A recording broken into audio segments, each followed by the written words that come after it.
DB পরিচয়ে খেলনা পিস্তল দেখিয়ে মাইক্রোবাস যোগে ৮-১০ জন ঠাকুরগাঁয়ের বাইলাডাঙ্গি উপজেলার আমদানখড়ি ইউনিয়নের শ্রী যোগেন সিংহের বাসায় গরু বিক্রির টাকা, একটি রূপার গলার হার ও সোনা মনে করে একটি পিতলের মূর্তি নিয়ে যায় ডাকাত দল। দেখছি পুলিশ এমনি খালি হয়েছে, এতটুকু হয়েছে, এমনি ধরে ফেলেছে। জানা গেছে গত ৯ সেপ্টেম্বর সোমবার রাত ২:৩০-র সময় মাইক্রোবাস যোগে ৮-১০ জন গায়ে পুলিশ ও আনসারের পোশাক পরে, মাথায় হেলমেট ও খেলনা পিস্তল দেখিয়ে ডিবি পরিচয়ে বারান্দায় শুয়ে থাকা যোগেনের মুখ চেপে ধরে। পরে তার ছেলে ও স্ত্রীকে আটক করে রাখে তারা। এলাকাবাসী এগিয়ে আসলে ডাকাত সদস্যরা বাধা প্রদান করেন হুইসেল বাজিয়ে, তাই স্থানীয়রা এগিয়ে আসেনি। এই সুযোগে যোগেনের বাড়িতে তল্লাশি চালিয়ে গরু বিক্রির ৩০,০০০ টাকা, রূপার গলার হার ও একটি সোনার মূর্তি মনে করে পিতলের কালী মূর্তি নিয়ে দ্রুত ঘটনাস্থল থেকে সরে যায় ডাকাত সদস্যরা। আমরা যখন বাড়ি থেকে আসি, চিল্লাচিল্লি করেছে না, তখন আমরা দৌড়ে আসলো। আর ঢের কয়েকজন চ্যাংরা আসছিল, আসে দেখছি শুনছি যে ওরা চলে গেল। ভাগেন বেটা ভাগেন, আমরা পুলিশ, ভাগেন নাহলে গুলি করে দেবো। মানুষ না ভাগে গেছে, মানুষ আর আসে নাই, বাঁচলো হয় ঠিক আছে, আসতে দেয় নাই। দিই 3টা গাড়ি এসেছিল, বলতেছে আজকে হবে না কালকে, এরকম ভাবে বলতেছে। ওই কালকের রাতে কিন্তু এরকম ঘটনাটা ঘটছে আর কি, যে এরকম আর কখনো যাতে না হয় আমরা এই বিচার চাই। আর যারা এইসব হামলার কাজ করছে তাদের জন্য আমরা ফাঁসি চাই। এদিকে বারান্দায় মারধরের আওয়াজ পেয়ে ঘর থেকে বেরিয়ে আসে জগনের ছেলে প্রবীর সিংহ। পুলিশ ও আনসার পরিহিত পোশাকধারী ও মাথায় হেলমেট ও দুজনের হাতে পিস্তল দেখে তাদের পরিচয়পত্র দেখতে চাইলে তারা ক্ষিপ্ত হয়ে তাকেও মারধর করে। আমি ঘরে থাকে আছি, এদিকে বাইরে আমার বাবাকে মারধর করতেছে। আমি শুনতেছি, আমি বলছি কি যে বাইরে মারধর করতেছে। আমি দুয়ারটা খুলে দেখি কি কি আছে, কে কি করতেছে।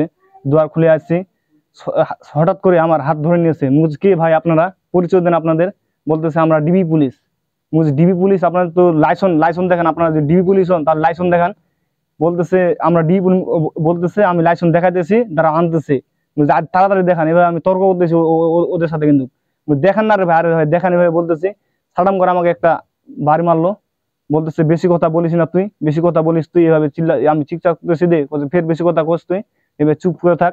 আমার হাত পা ধরে ধরে আছে ওরা আর কি। মনে করো এই যে ডিবির পোশাক পরে আসছিল, সিম্পল কেউ আসছিল, মাথায় হেলমেট পরে আসছিল, মাথা হেলমেটে কালো পোশাক, বুট জুতা। আর আমাদেরকে 2টা বন্দুক দেখাইছিল, 2টা বলতেছে বেশি কথা বলে গুলি করে দিব। এই জন্য আমরা ভয়ে সবকিছু লুটপাট করে নিয়ে গেছে। এভাবে গ্রামের লোক আসছিল আর কি, ওরা ডিবি পুলিশ শুনে ওরা গ্রামের লোকগুলো আবার বাড়িতে চলে গেছে, হুমকি দিচ্ছে আমরা ডিবি পুলিশ, তোমরা বাইরে আসো না কেউ। যোগেনের স্ত্রী ঢেপু এগিয়ে আসলে তারও গলা থেকে রূপার হার নিয়ে নেয় ডাকাত সদস্যরা। না এটা কি দিদি, মুচু মালাটা রূপার কত দেন, আমি ভয়তে খুলে দিয়ে গেল। এ বিষয়ে ক্ষতিগ্রস্ত যোগেন জানান, আমি বারান্দায় শুয়েছিলাম, হঠাৎ কয়েকজন এসে আমার মুখ চেপে ধরে। পরে তারা কোনো কথা না বলে আমার স্ত্রী ও সন্তানকে আটক করে আমার সমস্ত বাড়ি তল্লাশি চালিয়ে নগদ টাকা, রূপার হার ও একটি পিতলের মূর্তি নিয়ে যায়। কয়েকজন বলে বেড়ায় আমার বাড়িতে সোনার মূর্তি আছে, সন্দেহ হচ্ছে তাই হয়তো এ ঘটনা ঘটেছে। দরজা খোলার সাথ আমাকে একটুকু উঠাতে সুযোগ দেয় নাই। আমার টুটি চেপে সাথে সাথে মুখ একেবারে বন্ধ করে ধরে। আর যেই সেই কথা বলতেছে, আমি বাবু গরিব মানুষ, বাবু এরকম করি, বাবু কেন আমার ছেলে উঠেছে, আমার ছেলেকে বলছে যে আপনারা পুলিশ, ডিপি পুলিশ নাকি। আমার ছেলে বলতেছে আপনাদের লাইসেন্স দেখি। আমার ছেলেকে লাগাইছে 2 হাতা বাড়ি, আর বাড়ির দিকে লুটপাট করে চালা চাবি লিয়া সম্পূর্ণ ঘর দোল বাদাল করে দিয়েছে। আমার বাড়িতে কিছু নাই। আর 30,000 টাকা গরু বিক্রি করা ছিল, সেই টাকাটি লেগে গেছে। ওরা মনে করেছে সোনার মূর্তি, এইটা হলো মানুষের আর কি, কার সাথে লাগানো। ওর বাড়িতে সোনার মূর্তি আছে, ওদের বাড়ি এরকম করতে হবে। কেউ না কেউ হয়তো কয়েছে, বলেছে, না হলে আমার বাড়ি হবে কেন চুরি।